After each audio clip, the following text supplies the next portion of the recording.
네, 안녕하십니까. 거의 한 달여 만에 뵙습니다. 이것은 새로 보강된 간첩법으로 안전 문제가 있기는 하지만 업로드 해드리는 분만 보실 수 있기 때문에 일단은 안전하다는 소식을 들었습니다. 새롭게 계속해서 성령님을 의지해서 성경 통독 등반을 해 나가겠습니다. 오늘 말씀은 고린도전서 4장 1절에서 21절 말씀을 읽겠습니다. 요절 1절 사람이 마땅히 우리를 그리스도의 일꾼이요 하나님의 비밀을 맡은 자로 여길지어다. 지난 시간에 고린도 교회에 있었던 실질적인 문제인 분쟁에 대해서 읽었습니다. 오늘 말씀은 바울이 교만한 고린도 교회인들에게 우리는 겸손한 그리스도인의 사역자들이 되어야 한다고 권면의 말씀을 하고 있습니다. 바울은 이들에게 하나님의 종들이 어떤 사람이며 어떤 사역자가 하나님을 기쁘시게 하는 사역자인지를 말하고 있습니다. 그러면서 만물의 찌꺼기 같이 아비의 심정을 가지고 생명 역사를 섬겼던 자신의 간증을 하며 권면을 하고 있습니다. 1. 사람이 마땅히 우리를 그리스도의 일꾼이요 하나님의 비밀을 맡은 자로 여길지어다. 고린도 교회는 하나님의 종들을 과대평가하여 당을 짓거나 함부로 하나님의 종들을 판단하는 자들이 있었습니다. 바울은 이런 그들에게 하나님의 종들을 마땅히 그리스도의 일꾼으로 여겨야 한다고 했습니다. 여기서 일꾼은 헬라어로 휘페르테스라는 단어인데 배의 가장 하단에 노를 젓는 사람들이라는 뜻입니다. 주다 배너에서 보면 배너가 종이 되어서 쇠사슬에 묶여 보이지 않는 배 밑창에서 노를 젓는 모습이 있지 않습니까? 그러다가 전쟁 속도로 외치고 북을 치면 노예들은 오직 그 북소리에 맞춰서 지휘관의 지휘를 따라 죽어라고 노를 젓는 것입니다. 노예들은 선장의 지휘에 따라 철저히 복종을 해야 합니다. 이처럼 바울은 자신이나 아볼로나 게바나 사역자들은 선장 대신 그리스도 예수의 뜻을 따라 노를 젓는 종에 불과한 일꾼이라는 것입니다. 또한 하나님의 사역자들은 하나님의 비밀을 맡은 자들이라는 것입니다. 하나님의 비밀은 복음 안에 계시되어서 여러 가지 감추어진 영적 비밀들을 말합니다. 여기서 맡은 자라는 청지기로 주인의 모든 소유를 관리하는 마치 창세기 39장에 애굽에서 보디발 집에서 가정 총무를 맡았던 요셉의 직분과도 같습니다. 이처럼 하나님의 종들은 하나님의 교회의 관리를 맡은 일꾼이요 청지기 관리인에 불과합니다. 그러므로 일꾼이요 청지기는 그 주인이 자신을 어떻게 평가하시는지 주인의 뜻에 자신의 뜻을 내려놓고 주인의 뜻에 온전히 순복하는 게 그의 삶의 최우선이 되어야 하는 것입니다. 그리고 그 일에 대한 대가는 사람들로부터 받는 게 아니라 자신의 주인이신 하나님으로부터 받는 것입니다. 때문에 일꾼이요 관리인에 불과한 사람들을 마치 주인처럼 생각하고 대우하며 그들에게 충성을 바친다는 것, 또 그들의 생각과 뜻에 따라 분파가 교회 내에 만들어지는 것은 하나님의 뜻에 결코 옳지 않다는 것입니다. 그리고 맡은 자에게 구할 것은 충성이니라. 즉 일꾼은 마치 배 밑에서 온 힘을 다해 노를 젓듯 주인께 충성을 해야 한다는 것입니다. 참 너희에게 다른 사람에게나 판단받는 것이 내게는 매우 작은 일이라. 나도 나를 판단하지 아니하노니 내가 자책할 아무것도 깨닫지 못하나 이로 말미암아 의롭다함을 얻지 못하노라. 다만 나를 심판하실 이는 주시니라. 사도 바울은 그러면서 그가 충성하는지 않는지를 어떻게 안다고 합니까? 내가 죽도록 충성하겠습니다. 큰 소리 치면서 충성심을 하는 게 아니라 충성의 체크 포인트가 있는데 그것은 판단이라는 것입니다. 여기서 판단은 세 가지가 있는 것을 보게 됩니다. 첫 번째 판단은 다른 사람의 판단이 있다는 것입니다. 바울은 너희에게나 다른 사람에게나 판단받는 것이 내게는 매우 작은 일이라고 했습니다. 우리는 다른 사람의 판단을 참조하지만 결코 좌지우지되면 안 되는 것입니다. 다른 사람의 판단을 받으면 나로 살지 못하고 남으로 살게 됩니다. 남의 시선이나 인기나 평판에 사는 이런 사람은 결코 충성스러운 일꾼이 될 수가 없습니다. 사울은 남의 시선에 따라 남의 인기에 따라 사는 사람이었습니다. 사울은 천천히요, 다윗은 만만히요. 이 말이 그의 머리에 꽂혀서 남의 시선을 의식하다 그는 인생을 다 허비했습니다. 이런 것에 놀아나지 말라는 것입니다. 두 번째, 자기 자신의 판단이 있습니다. 보통 내가 나를 판단하는데 자기 의와 깊은 자책감이 나올 수 있습니다. 하나님의 종은 자신을 스스로 자책하기 쉽습니다. 그러나 사도 바울은 나도 나를 판단치 아니하노니 라고 했습니다. 왜냐하면 그는 스스로 주님 앞에서 거리낌 없었기 때문입니다. 여기서 나도 나를 판단치 아니하노니에서 나는 누구입니까? 본래 하나님이 창조하신 자아를 말합니다. 샤머니즘의 문제는 나 자신을 잃어버리게 만듭니다. 갈라디아서 2장 20절에서 내가 죽고 그리스도로 사는 것은 나의 옛 자아가 죽고 그리스도가 사는 것인데, 샤머니즘은 내가 없고 나는 이제 신의 대리자가 되어버리는 것입니다. 그래서 가끔 그 드라마를 보면 무당이 반말을 쫙 깔면서 왜 왔어? 제대로 말해. 이름이 뭐야? 하면서 나는 사라지고 무당이 신의 대리인이 되어버리는 것입니다. 이처럼 샤머니즘으로 예수님을 믿으면 나타나는 특징이 나는 사라지고 하나님의 대리인과 같은 현상이 생긴다는 것입니다. 이런 자들에게 첫째는 윤리성이 없어지고 둘째는 또한 폭력적이 됩니다. 이단 정명석의 그 성적 타락이나 신천지 이만희를 보십시오. 윤리는 인간에게 필요한 건데 그들은 자칭 내가 메시아인데 무슨 윤리가 필요한가. 그래서 온갖 더럽고 악독한 죄를 스스로 거리낌 없이 짓습니다. 또한 갖은 거짓말로 모략이라고 둘러내며 교회를 빼앗고 수단과 방법을 가리지 않고 거짓말을 해대지 않습니까? 그래서 인간인데 나는 사라지고 선악과를 먹고 자신이 선악과의 기준이 되어서 나를 버리고 신의 대리인같이 살면서 윤리가 사라지고 잔인해지는 것입니다. 그래서 예수를 믿어도 어떤 사람은 아무런 매력과 그리스도의 향기가 없고 마치 2차 대전의 독일 병정과 같은 사람이 있습니다. 세 번째, 거룩하신 주님이 판단하시고 심판을 하십니다. 4. 내가 자책할 아무것도 깨닫지 못하나 이로 말미암아 의롭다 함을 얻지 못하노라. 다만 나를 심판하실 이는 주시니라. 바울에게는 주님의 판단이 제일 중요했습니다. 하나님의 비밀을 맡은 자의 충성 여부는 사람에 의해서 판단되지 않고 하나님 앞에서 하나님에 의해서 판단되어지는 것입니다. 공의로우신 주님의 판단만이 참된 판단이 되는 것입니다.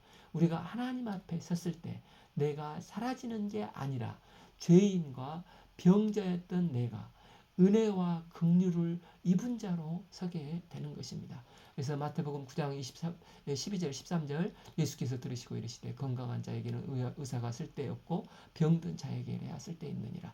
너희는 가서 내가 긍휼을 원하고 제사를 원치 아니하노라 하신 뜻이 무엇인지를 배우라 했습니다. 예수님이 원하시는 것은 하나님 앞에서 제사 지내는 것보다 나를 긍휼히 여겨주세요. 은혜를 원하신다는 것입니다. 목사고 장로고 목자고 선교사도 예수님의 은혜로 불쌍히 여김을 받은 대상이라는 것입니다. 때문에 사역자는 신의 대리인이 아니라 나도 거룩하신 하나님 앞에 진노의 대상으로 서야 한다는 것입니다. 영 죽을 죄인이고 복음을 전할 아무런 자격도 없는 자인데 하나님께서 다만 불쌍히 여기시고 은혜로 여김을 받고 여기까지 와서 구속 역사에 쓰임 받고 있다는 것입니다. 이렇게 사역을 하는 것을 충성이라고 하는 것입니다. 때문에 사역자는 바울처럼 다른 사람의 판단에 판단받지 아니하고 나도 나를 판단치 아니하고 나를 판단하신 분은 오직 주님이심을 기억하고 주님 앞에 충성스러운 자세를 가져야 하는 것입니다. 그러므로 때가 이르기 전에 주께서 오시기까지 아무것도 판단하지 말라. 그가 어둠에 감추인 것들을 드러내고 마음의 뜻을 나타내시리니 그때 각 사람에게 하나님으로부터 칭찬이 있으리라. 충성의 결과는 그가 어둠에 감추인 것들을 드러내고 마음의 뜻을 나타내신다는 것입니다. 즉 하나님의 계시의 비밀을 알게 되는 것입니다. 그때 충성했던 각 사람에게 하나님으로부터 칭찬이 있을 것입니다. 창세기에 그 어린 요셉이 해와 달과 11별이 절을 한다는 꿈을 꿨을 때 처음에는 그도 무슨 말인지를 몰랐고 미스테리한 비밀이었습니다. 그런데 요셉이 형들에게 팔려가 노예가 되었을 때도 노예의 위치에서 은혜를 구하면서 충성스럽게 노를 저으며 청지기의 사명을 감당했습니다. 또한 보디발 여사 앞에서도 아무도 보는 사람이 없어도 판단은 하나님이 하시기에 내가 어찌 하나님 앞에 득제하리요. 하나님께 충성을 하지 않았습니까? 이렇게 하나님 앞에서 충성하다 보니까 하나님은 그런 그를 마침내 총리까지 올리시고 형들이 요셉에게 다 와서 무릎을 꿇을 때 어릴 때 주셨던 비밀을 깨닫게 됐는데 그때 요셉의 고백이 무엇이었습니까? 창세기 45장 5절 당신들이 나를 이곳에 팔았다고 해서 근심하지 마소서 한탄하지 마소서 하나님의 생명을 구원하시려고 나를 당신들보다 먼저 보내셨나이다. 어둠에 감추인 그것들을 드러내고 마음의 뜻을 나타내며 고백을 했습니다. 요한복음 2장에서 하인들은 무조건 순종을 했습니다. 이때 2장 9절에 연회장은 물로 된 포도주를 맛보고 어디서 났는지 몰라되 알지 못하되 물도온 하인들은 알더라. 하나님의 계시의 비밀을 누가 합니까? 주인의 판단을 믿고 맡기고 다만 충성한 자들 그들이 그 비밀을 아는 것입니다. 우리도 주님께 충성함으로 하나님의 비밀을 알아가는 은혜가 한 분 한 분에게 충만할 수 있기를 기도합니다. 그럼 그리스도의 일꾼이 본을 보였는데 바울은 어떤 본을 보였다는 것입니까? 형제들아 내가 너희를 위하여 이 일에 나와 아볼로를 들어서 본을 보였으니 이로 너희로 하여금 기록된 말씀 밖으로 넘어가지 말라 한 것을 우리에게 배워 서로 대적하여 교만한 마음을 가지지 말게 하려 함이라. 하나님 앞에서 계시의 말씀을 받아서 받은 내용에 대해서만 증거하지 자신이 특별히 신령한 사람인 것처럼 기록된 말씀 외에 벗어나서 엉뚱한 말씀을 하지 않고 오직 기록된 말씀에만 충성을 했다는 것입니다. 이처럼 바울과 아볼로는 말씀 앞에 충성한 종들이었습니다. 그런데 고린도 교회 안에서는 예루살렘 교회에서 베드로와 야고보의 추천서를 가지고 온 사람들이 있었습니다. 그들이 보니까 고린도 교회에 가장 존경받는 사람이 고린도 교회를 개척한 바울이고 또한 아볼로의 인기가 좋은 것입니다. 반면 고린도 사람들에게 베드로와 야고보는 밀리는 것입니다. 그러다 보니까 개바파들 중심으로 바울의 과거를 들먹이며 바울은 과거 그리스도인으로 핍박받고자 다메섹까지 그리스도인들을 핍박하고자 다메섹까지 가서 그리스도인들을 핍박하고자 살기 등등하여 쫓아간 자인데 어떻게 교회가 그를 믿을 수 있느냐? 고린도 교회 안에 바울은 사기꾼일 수도 있다. 이런 식으로 모함을 했습니다. 또한 본을 보이기보다 자꾸 바울을 비방하고 찍어내리는 것입니다. 그러면서 예루살렘 교회의 베드로가 예수님의 수제자로서 오순절 성림 강림의 역사 때 안진뱅이도 일으키고 초대교회에 아주 귀하게 쓰임받은 종으로서 사도의 정통성 있는 사람이다. 이것을 강조했습니다. 그러면서 이 유대주의자들은 자꾸 말을 하기를 그리스도만으로는 안 돼. 할례도 받아야 해. 율법도 행해야 해 하면서 기록된 말씀 밖으로 넘어가 복음의 말씀 외에 요구 조건을 추가하고자 하는 것입니다. 또한 고린도 교회는 신령한 성령 체험을 하는 자들이 많았습니다. 성령 체험은 어떤 때는 말씀에 기록된 것 외의 것도 체험케 하는 경우가 있습니다. 그런데 이렇게 성령 체험을 하는 사람들이 자칫 잘못하면 범할 수 있는 오류가 교만해지기 쉽다는 것입니다. 그러다 보니까 어느 순간 성경 말씀을 자기가 받은 계시나 환상이나 체험들을 성경보다 더 중요하게 여기는 경우가 있습니다. 특히 고린도 교회는 방언을 좀 한다는 것으로 폼 잡는 사람들이 있었던 것 같습니다. 그래서 어떤 사람이 방언을 하니까 나는 천사의 방언을 한다야. 그러자 그 옆에 있는 사람은 그래? 나는 하늘의 방언을 한다야 하면서 서로 방언 자랑하는 경우가 있었던 것입니다. 그러다 보니까 바울을 우습게 여기면서 아마 내가 하는 방언은 바울도 못할 거야 하면서 교만에 빠져든다는 것입니다. 그런데 사도 바울은 고린도 후서 12장에서 많은 계시를 체험했던 사람으로 셋째 하늘까지 갔다 왔고 사람의 말로 감히 이룰 수 없는 성경에 기록된 것 외의 것들도 체험했던 사람입니다.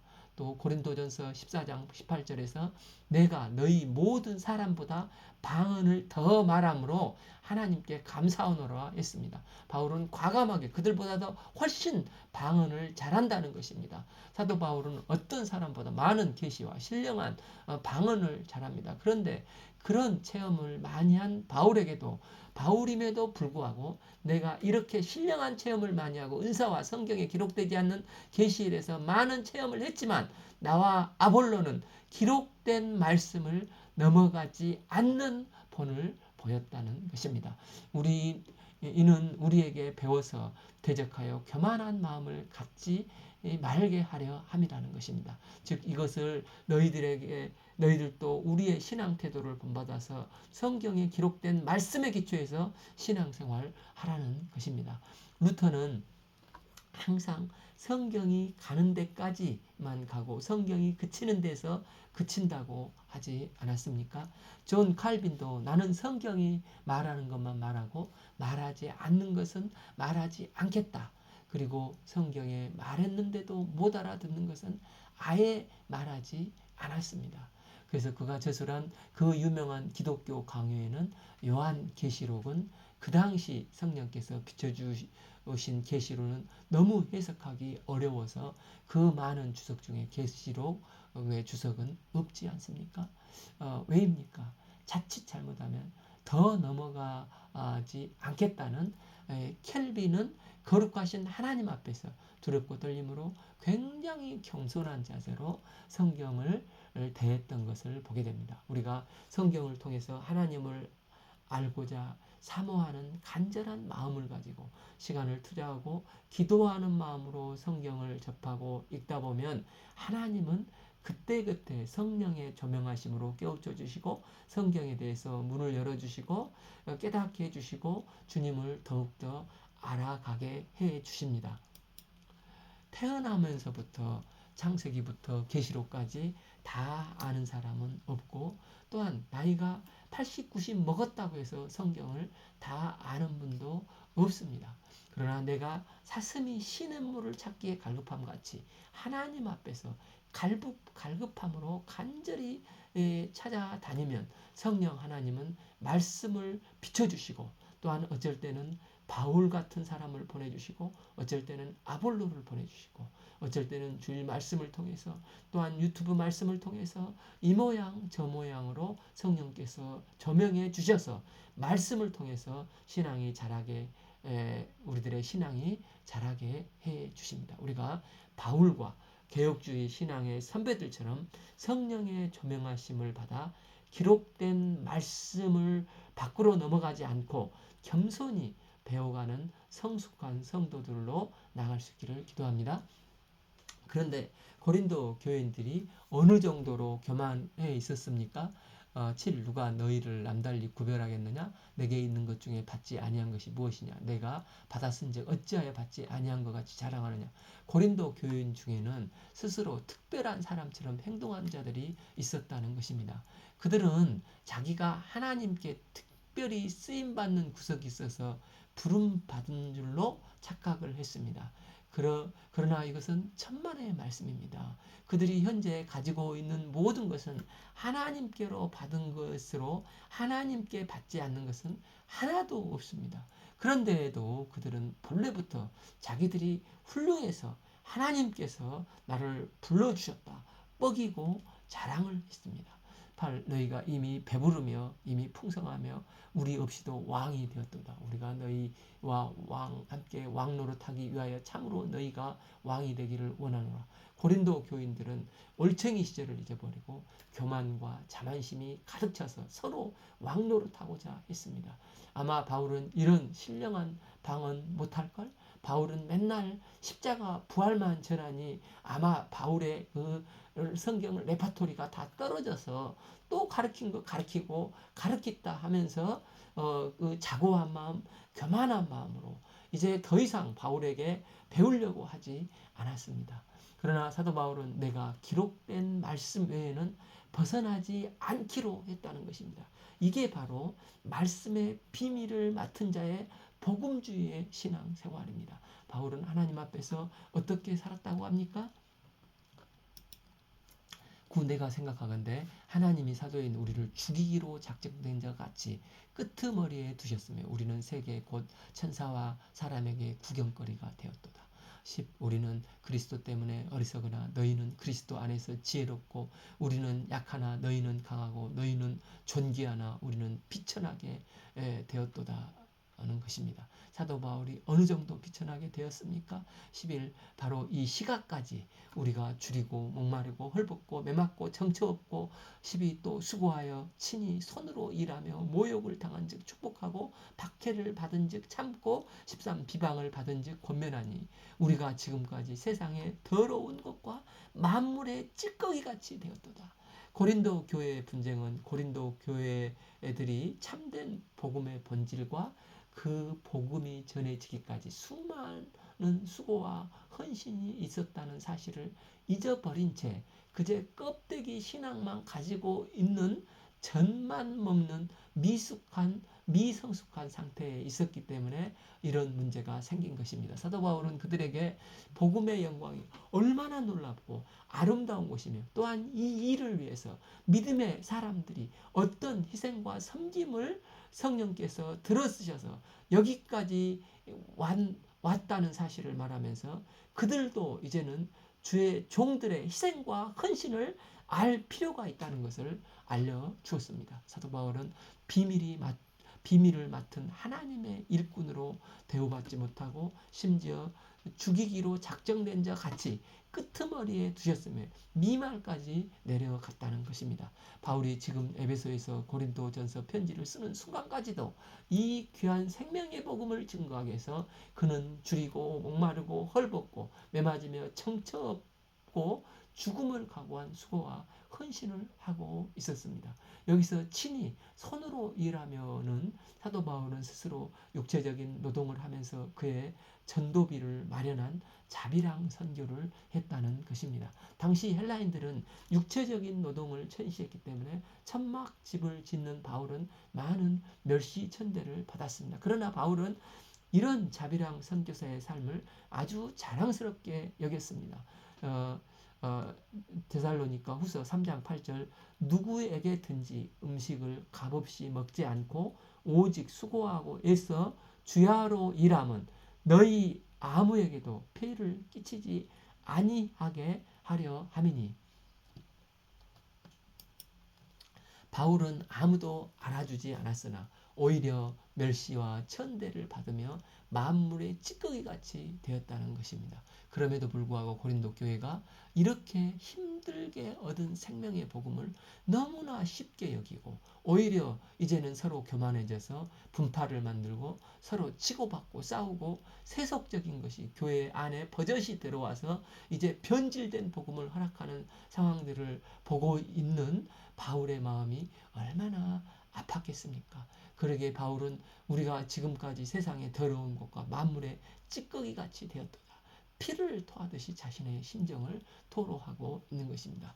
저는 한국 갈 때 가끔 그 양화진을 마지막 일정으로 돌아보면서 비석들을 보고 같은 믿음의 선배요 선교사님들을 둘러보고 많은 생각과 새로운 자세와 마음을 가다듬고 올 때가 있습니다.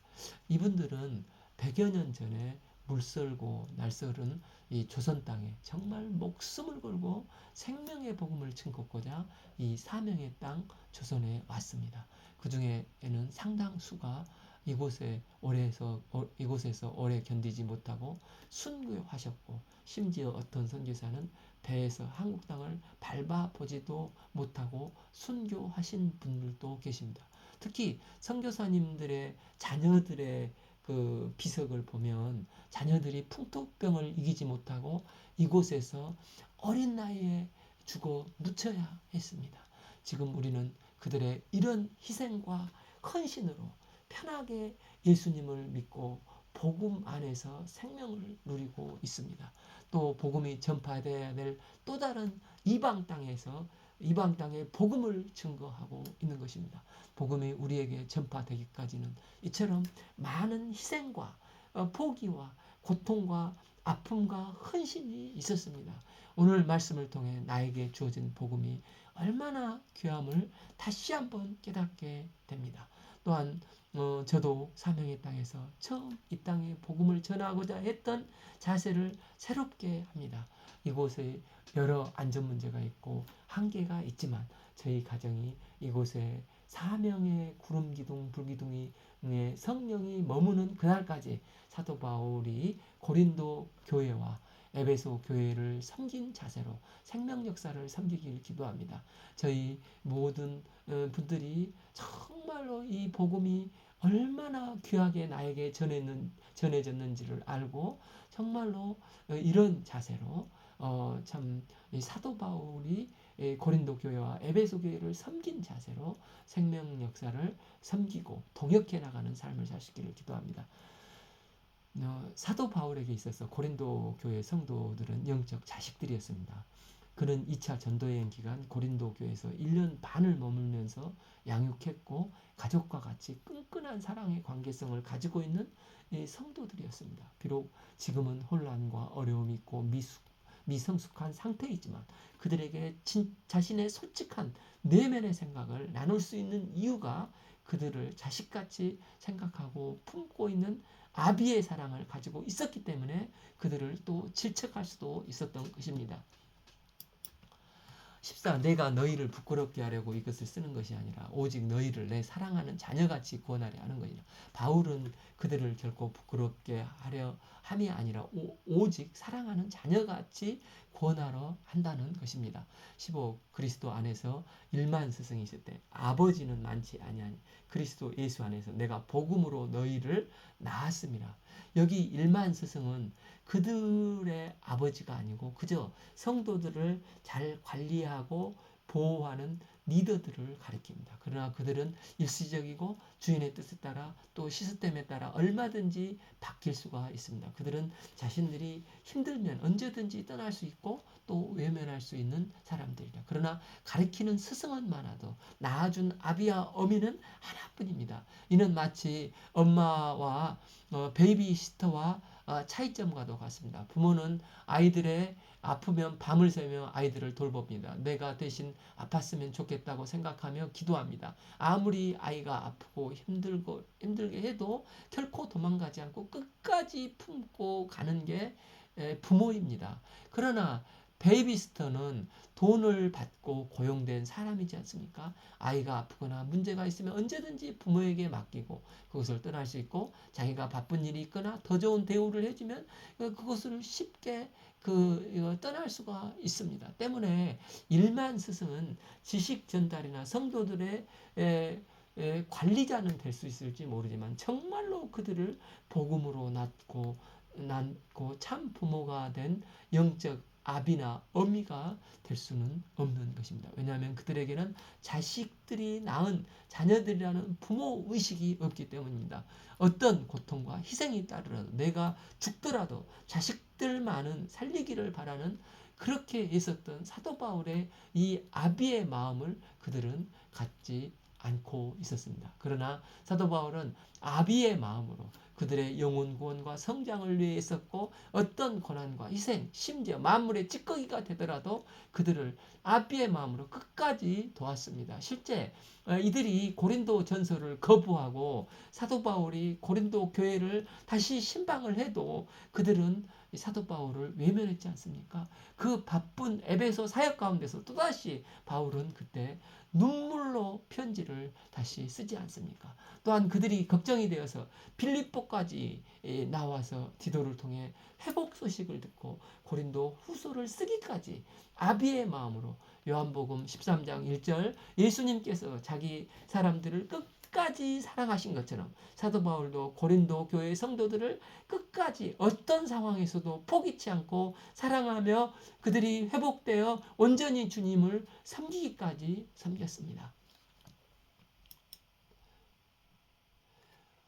16 그러므로 내가 너희에게 권하노니 너희는 나를 본받는 자가 되라. 이것을 읽을 때 좀 불편한 생각이 들 수도 있습니다. 그런데 사도 바울이 나를 본받으라는 것은 문맥상 내가 하나님의 은혜를 받아서 아버지의 사랑으로 일을 하고 있지 않느냐. 너희들도 하나님의 은혜 가운데 아버지의 사랑으로 일을 해야 한다는 것입니다. 고린도 교회는 바울 선교로 탄생한 교회입니다. 그는 그저 낳기만 한 게 아니라 사랑을 가지고 말씀과 기도로 그 성도들을 1년 반을 양육을 했습니다.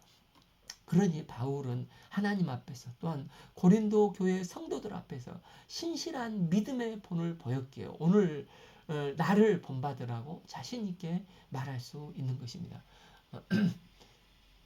이것은 교만이 아니고 성도들의 참 부모는 이렇게 하는 것입니다. 하는 삶의 리더로서 아비의 영성이요 리더십인 것입니다. 오늘날 우리들도 다 섬기는 교회에 대부분 이들 영혼을 섬기는 영적 아비요 어미 리더십일 것입니다. 성도들을 품고 끝까지 함께하며 그들의 말을 들어주고 때로는 가르치고 때로는 지저귀를 갈아주고 또 눈물을 닦아주고 어쩔 때는 책망을 해줘야 되는 그런 영적 리더십이 지금도 얼마나 우리에게 필요합니까? 우리가 섬기는 교회의 영적 아비요 어미로 우리가 본을 보이는 은혜가 충만한 섬기는 삶을 사시기를 기도합니다. 사도 바울은 아비의 심정으로 고린도 교회를 돕기 위해서 디모데를 보냈다고 합니다. 17 이로 말미암아 내가 주 안에서 사랑하고 신실한 아들 디모데를 너희에게 보냈으니 그가 너희로 하여금 그리스도 예수 안에서 나의 행사 곧 내 각 교회에 가르치는 것을 생각나게 하리라. 사도행전 16장 1절에서 3절을 보면 디모데는 바울에 의해서 복음을 영접한 믿음의 아들이었습니다. 이 디모데가 고린도 교회에 가서 할 일은 바울이 항상 가르치고 그리스도 예수 안에서 실행하던 가르침을 상기시키는 일이었습니다.